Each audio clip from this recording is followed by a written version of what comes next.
Hello all, 4-Player Squad Gaming here, and this is our Final Fantasy XIV Dungeon Guide series.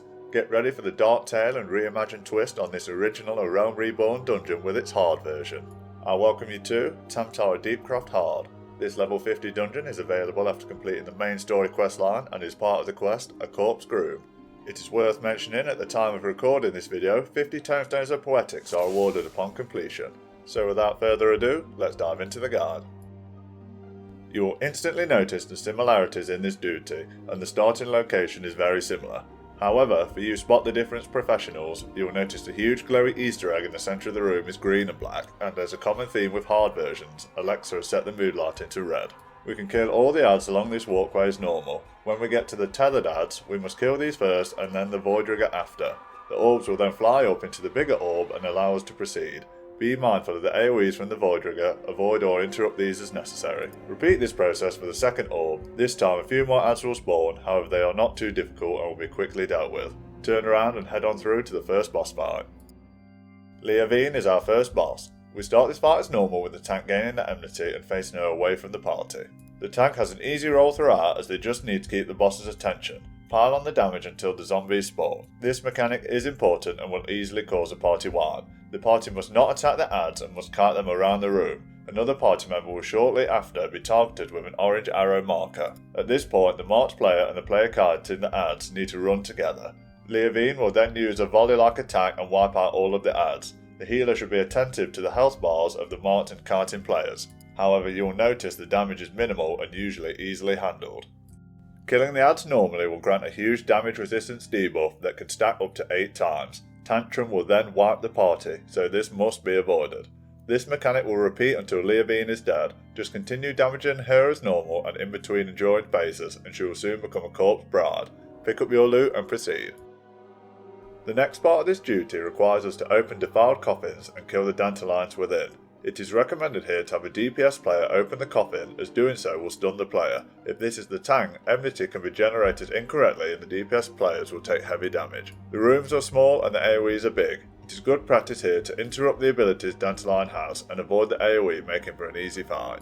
There are 3 defiled coffins to open and clear, each one spawning more adds, but the main target is still the Dandelion.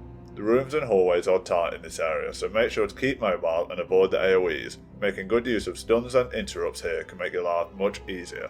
Once you've defiled the coffins, proceed to the next boss fight. Partio Rayo is our next boss. Only joking, who could attack that cute little guy? The spare body that spawns is the boss. The tank should start the fight as normal, gaining enmity and tanking the boss towards the outer edges of the room. Our party needs to deal damage in between phases and the mechanics here are important. We must save Partio Rayo. Periodically throughout the fight, portals will spawn and orbs will appear in the fight area. These must be popped by running through them. The DPS players should run through them and the healer can also help whilst the tank keeps the spare body busy. Damage to spare body is normal when the orbs have been popped.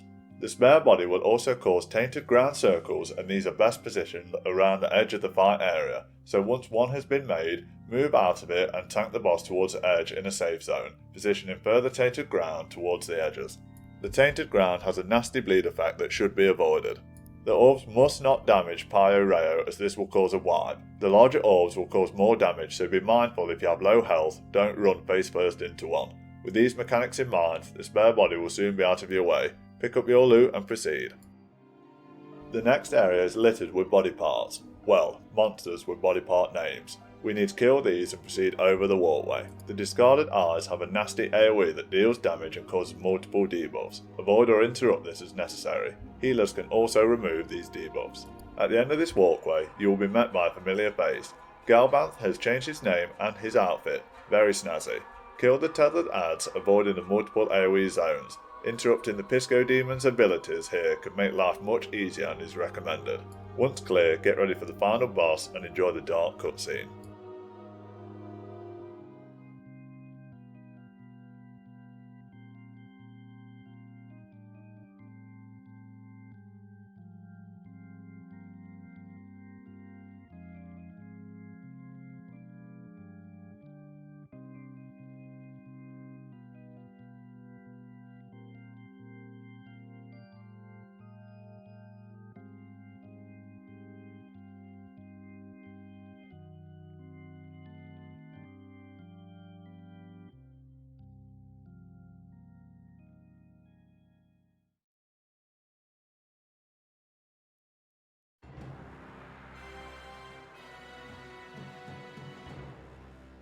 Avere Bravearm is our final boss. Time to crash its nightmarish wedding.